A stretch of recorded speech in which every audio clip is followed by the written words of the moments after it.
I know it's juvenile, but I think my music's beautiful. And when I grab the mic, I grip it tight to get my cuticles and chew you fools to pieces. When I eat you, you'll be future-proof. 5-star general, you ain't even recruitable. What's up, my wizards? It's Dev. From Mtg, we like magic, and I got a spicy tech for you today. And it's got like the most brutal name opening deck in a while. Today we're talking about black-red Primal Hailfire.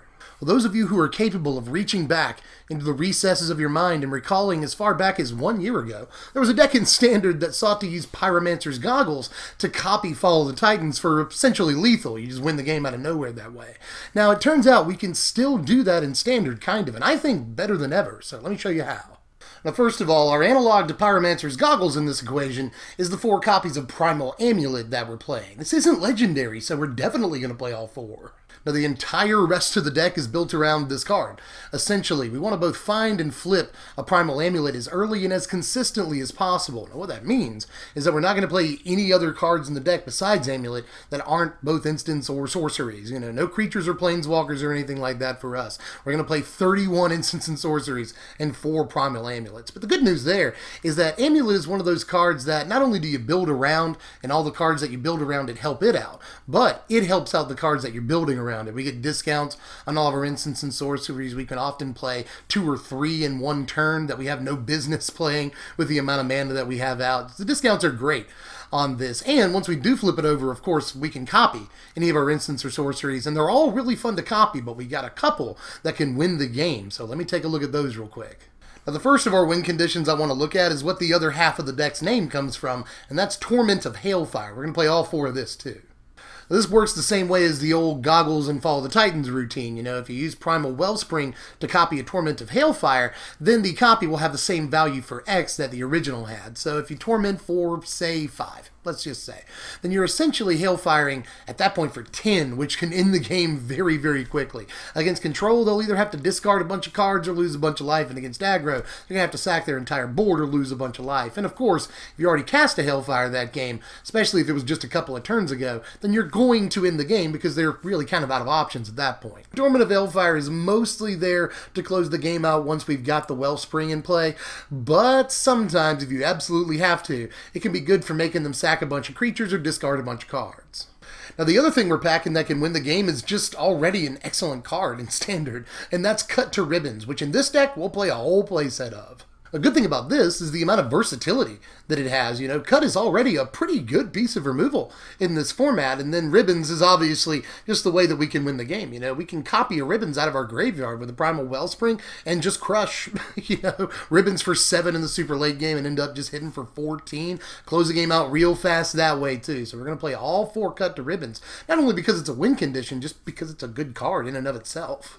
Now, the problem with the first 3 cards that I've shown you there is that we have to draw them to win the game at all. We've got to draw them at some point, so let's play some stuff that makes it easier to do that. We're going to play 4 copies of Cathartic Reunion and 3 copies of Tormenting Voice.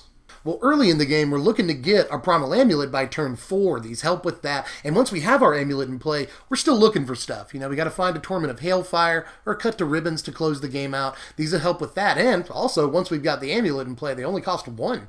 You know, drawing 3 cards for 1 feels pretty good. And I should mention this too. Once you've got your Wellspring in play, once you've flipped over your Amulet into Wellspring, you can copy a Cathartic Reunion, draw 6 and discard 2. It works that way. You'll have to discard the 2 up front still, but you'll essentially end up drawing 6 because you don't cast copies, meaning that you don't have to pay additional costs to cast them because you're not casting them.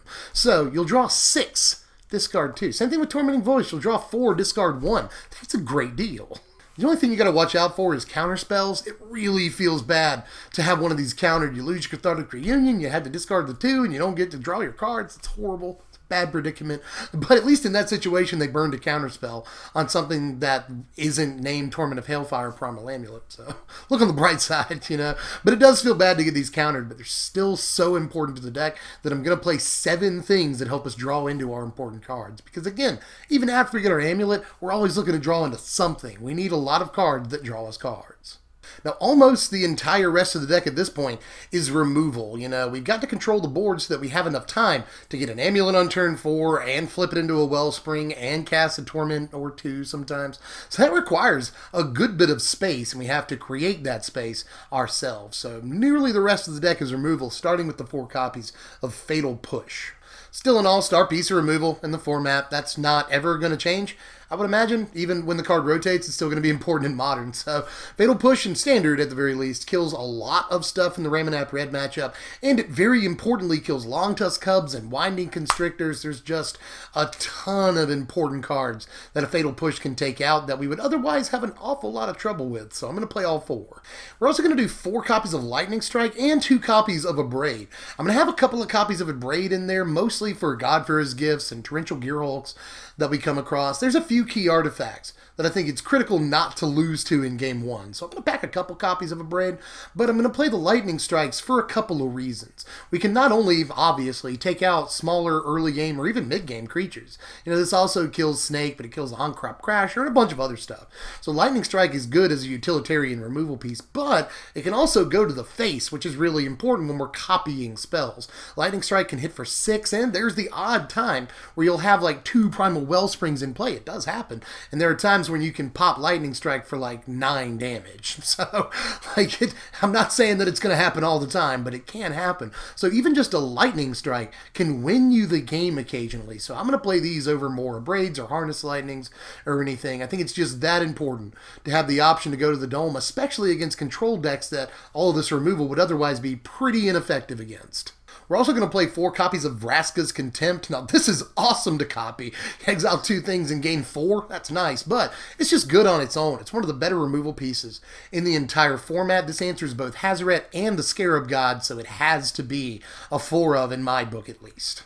There's really not much else to say about it. I mean, it kills those guys and pretty much every other creature in Standard not named Carnage Tyrant, so still got to worry a little bit about him, but for the most part, Vraska's Contempt is an answer to literally everything, including all of the most important creatures, really, in Standard right now. So, all 4 Contempt, I shouldn't have to justify it ahead of that. It's a really good card.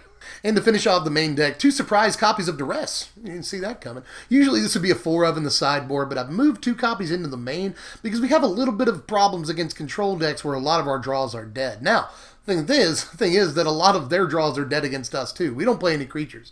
So all of Control's removal, including some decks like Sultai Energy, that play like Hostage Taker, they just got a lot of dead cards against us. That helps us, but we also have a lot of dead cards against them. So Duress is good against not only, obviously, the approach decks, because it'll just completely take their win condition away from them, but it's also good against control in general, and I think we need a couple of good main deck options against control, because people are playing approach. After Worlds, people are playing blue-black control. People are already playing Grixis control. Control is actually a thing this early in the format, and we will run up against it in some game 1s, and I want to be able to take some of their answers away from them very early in the game. Duress is perfect for that, so I'll run a couple of copies main deck.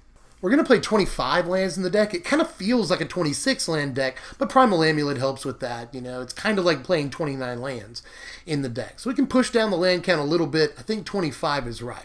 We're going to play the Evolving Wilds, not only to help fix our mana. You know, we got stuff that costs double red in the board, and we got stuff that costs double black in the main. So we got to fix our mana a little bit, but we're also doing that so we can revolt the Fatal Pushes more easily. And Field of Ruin can also help revolt a Fatal Push when you need it to, or it can take care of those search for his Kantas that have flipped over. Those can be a problem sometimes too.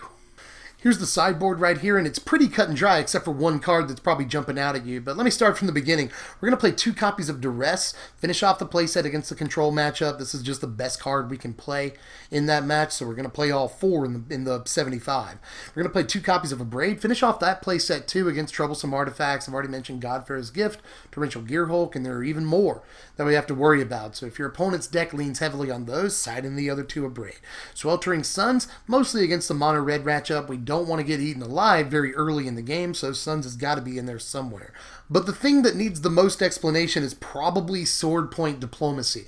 I wanted another thing that helped draw us cards against control, and even in the mid-range matchups sometimes, but I mostly want to side this in against control. At first I tried live fast, but I didn't like it as much as I ended up liking sword point diplomacy. What a weird card, but you know, this is one of my decks. There's got to be at least one super weird card in the list somewhere, but believe it or not, sword point diplomacy works out a lot of the time. You'll often draw at least 2 cards for your 3 mana. Nobody wants to take 6, but sometimes they will take 6, which only helps because you're trying to like lightning strike them to the face for the win. You're trying to hit them with Hailfire for the win. So even if they do take 6 or God forbid 9 damage off of a sword point diplomacy, that actually makes it way easier for you to win the game in the long run. And I should mention this, copying it is nuts. Copying it is ridiculous. I really don't have to go farther than that. Just so, you know, kind of critically think for yourself on how that can end up. But copying it is crazy. It can deal up to 18 damage to an opponent, which it'll never do.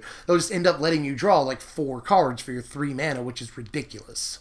Now, before I move on to the power rankings, I want to discuss how you might upgrade this deck. Now, the most obvious thing to do is just play Grixis. A lot of people are excited about Grixis Amulet. Now, I wanted to keep the deck 2 colors, and I think you can still do it because Tormenting Voice and Cathartic Reunion are really good stand-ins for more powerful blue card draw that actually feels a little bit clunkier. Like Glimmer of Genius is pretty good, right? So is Supreme Will. It feels fantastic, and they would go pretty well in the Grixis deck. But I feel like that, you know, things like Cathartic Reunion are way more lightweight, so I ended up playing those instead. But I can't deny the power of blue card draw, so you could do that. Now, adding blue would also let us protect our amulet by playing counter spells like Negate and even Supreme Will, that card again.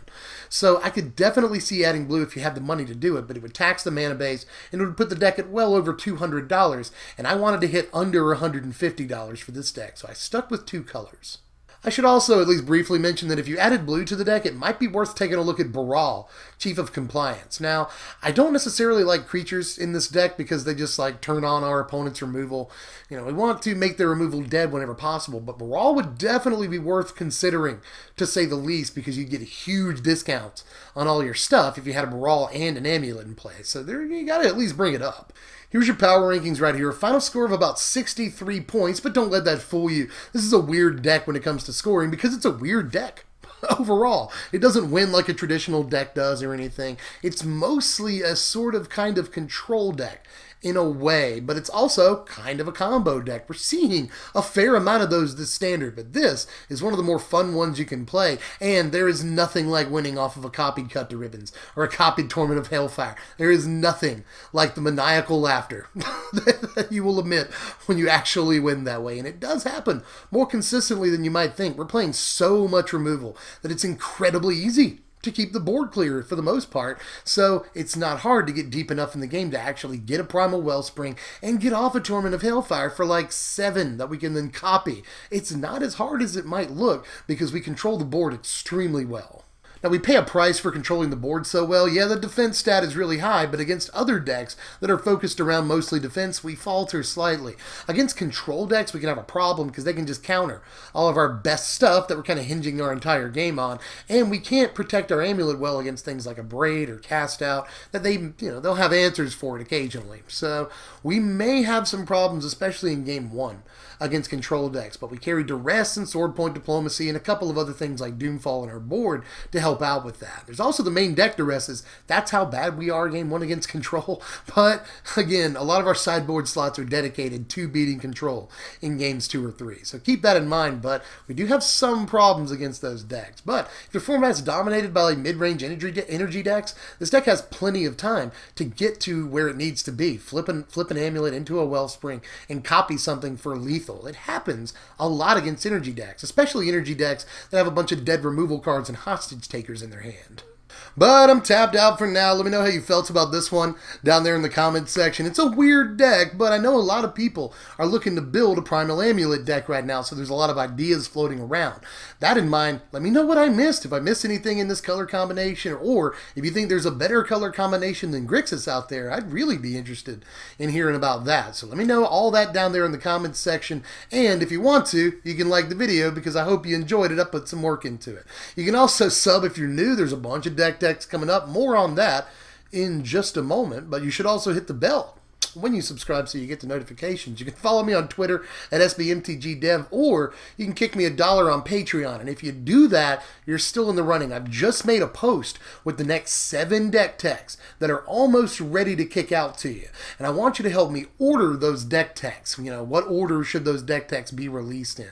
You kick in $1 on Patreon, you can be part of that conversation. It's probably going to be 2 or 3 more days that post is going to be relevant. So if you haven't voted yet and you're a patron, make sure you get over to Patreon and let your voice be heard. Isn't that what you're supposed to say? Just go tell me what you think. And if you want this whole deck list in one place, you don't have to watch this video over again. You can. I'd be flattered, but all you have to do is go to the description and click the very first link there. That'll take you over to TCG Player. They're my sponsor. And you can view the entire deck list all at one place, and you can even gasp, buy it if that's what you want to do. Helps out the channel just if you even click the link. You don't have to buy thing one. Just clicking the link helps me out. So do that stuff, and I will catch you cats later. I'm Dev from SBMTG. Thanks for watching, my wizards.